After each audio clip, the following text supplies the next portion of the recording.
Mayong adlaw kanatong tanan mga kapobre mag-uma. Ano na sad ta karon sa GB Farm.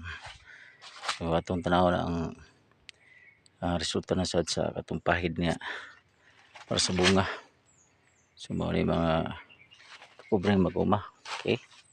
Para ang result sa pahid sa bunga sa kakao. Okay? So, ayan. Hanggang sa taas. Okay, oh. Pasa ubos. Ayan. Ito medyo ano na to. Marami lang na-harvest. Okay. Okay, mo ni ang result mga kapobreng mag-uma sa pahid. Okay.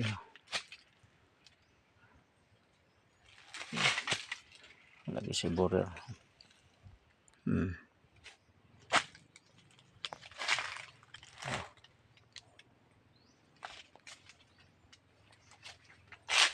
Okay. Okay ka. So na yung mga hinog. Okay, mo ni kapobreng mag-uma ang pat ka kombinasyon. Oh. Subos. Sa bunga. AW10. Ayan o. Sinanagay mga hinog. Tibas-tibas na gamay mga kapobre mag-uma ang kakao. Dirita ho. Ayan. May dami ang bunga. Ito ang puno to, ito ay AW10. Ayan o. Ayan hanggang doon o. Ayan hanggang doon.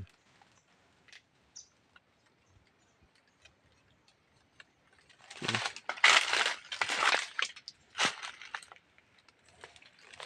Ayan sa taas. Saan kabilaan o.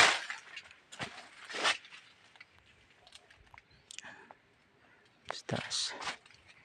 Dito tayo. Ayan. Malaki ang mga bunga o. Ayan pa sa baba o. Malapit sa puno. Ayan. Ayan. Sa puno na yan o.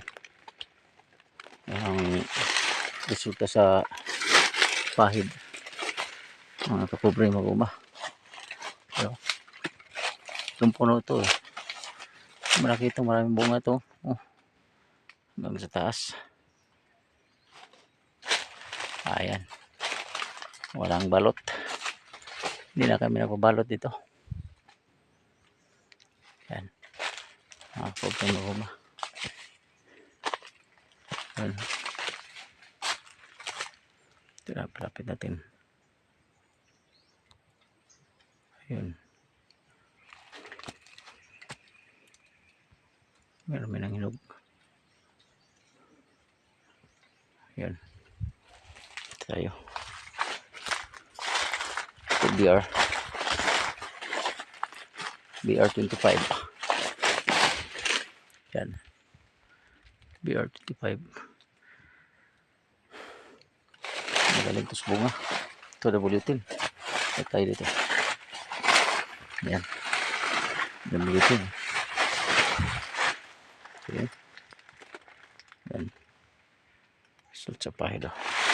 Mahal na.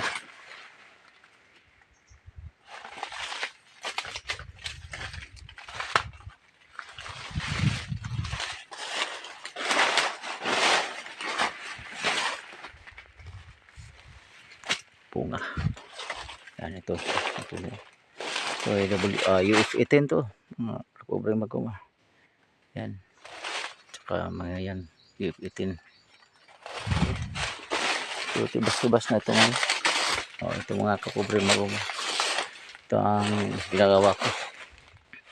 Nagpunin ako. Ginawa ko ng space dito sa gitna. Punta doon.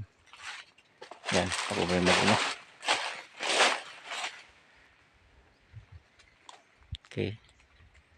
Bilaan to.